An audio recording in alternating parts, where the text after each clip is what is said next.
ఎవరికైనా ఫీడ్బ్యాక్ ఇచ్చే విషయం వచ్చేసరికి మనం అందరం ఎవరికి వాళ్ళం పెద్ద తోపు అని అనుకుంటాం కదా. కానీ ఆ ఫీడ్బ్యాక్ ఇచ్చేటప్పుడు మనం యూజ్ చేసే వర్డ్స్, ఆ వొకాబులరీ వల్ల పని జరగడం దూరం, ఒక్కొక్కసారి ఉన్న రిలేషన్షిప్స్ కూడా స్పాయిల్ అయ్యే ఛాన్స్ ఉంటాయి. ఒక ఎగ్జాంపుల్ సెంటెన్స్ చెప్తా. ఒక మేనేజర్ ఎంప్లాయ్ తోటి, అర్రే ఇంత కష్టపడి ఏం లాభం, మొత్తం వేస్ట్, మనం అనుకున్నట్టుగా అసలు అవుట్పుట్ రిజల్ట్ రానే లేదు, నీ హార్డ్ వర్క్ ఎవరు వాల్యూ ఇస్తారు చెప్పు. ఇట్లా మనతో ఎవరని అంటే మన బ్లడ్ బాయిల్ అవుతుంది కదా. ఎందుకంటే ఇక్కడ ఆ మనిషి పని మీద కంటే ఆ మనిషిని పర్సనల్గా అటాక్ చేస్తున్నట్టు అనిపిస్తుంది కాబట్టి. Hi, I'm Supriya, soft skill trainer. నాకున్న కార్పొరేట్ ఎక్స్పీరియన్స్లో నేను అబ్జర్వ్ చేసింది ఒకటి ఏంటంటే, ఈ ఫీడ్బ్యాక్ ఇచ్చేటప్పుడు మాట్లాడేటప్పుడు వన్ రాంగ్ వర్డ్ ఆ మనిషిని లేదా మొత్తం టీమ్ స్పిరిట్ని డిస్ట్రాయ్ చేసే ఛాన్స్ ఉంటుంది, బ్రేక్ అయిపోతారు.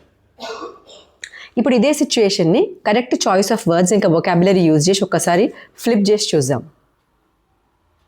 నీ ఎఫర్ట్ చాలా బాగుంది, కానీ రిజల్ట్స్ మనం అనుకున్న స్టాండర్డ్కి రాలేదు. అక్కడక్కడ కొన్ని కరెక్షన్స్ అవసరము, ఇవి ఒక్కసారి చేసి చూడు, అప్పుడు నీ అవుట్పుట్ సాలిడ్గా ఉంటుంది.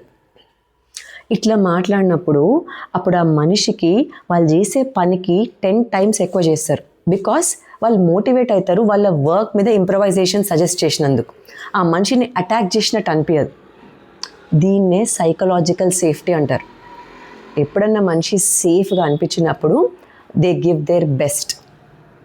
ఈ కాన్సెప్ట్ ఉంటే ఏదో మేనేజర్ ఎంప్లాయీస్ కనేసే కాదు, ఎన్నో రిలేషన్షిప్స్లో ఒక పేరెంట్ చైల్డ్తో మాట్లాడినప్పుడు, హస్బెండ్ వైఫ్ మాట్లాడుకున్నప్పుడు, కలీగ్స్, ఫ్రెండ్స్, పియర్స్, ఎవరి మధ్యలోనైనా ఫీడ్బ్యాక్ అన్నది ఒక బ్రిడ్జ్ లాగా ఉండాలి, అది ఒక గోడ లాగా ఉండొద్దు. So next time remember, while giving feedback, don't be a critic, be a coach. ఏమంటారు?